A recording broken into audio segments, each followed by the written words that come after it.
お世話になっております。メイクラゴおじさんです。今回はメンテナンスについてミニ解説をしたいと思います。自分は1、2枚作ったらメンテナンスするようにしています。まずは電源が入らないようにコンセントを抜いておいてください。手で歯車を回しながらブラシや筆、エアダスターなどで毛糸くずを掃除します。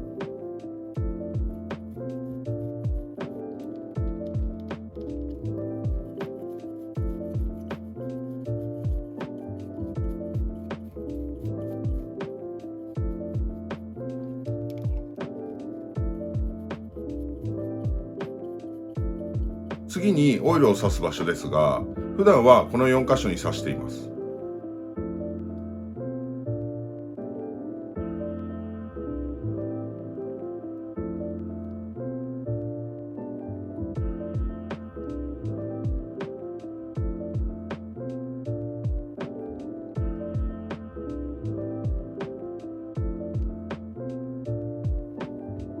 その他に2、3ヶ月に一度ほどこの4箇所とハサミの中心部分にも刺しています。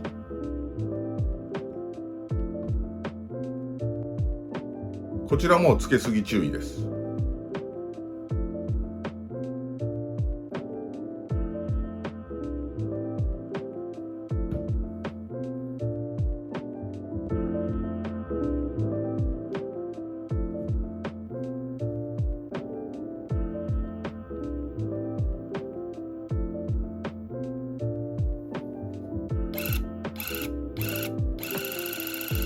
シャフティングガンの寿命が伸びるので、定期的にメンテナンスすることをお勧めします。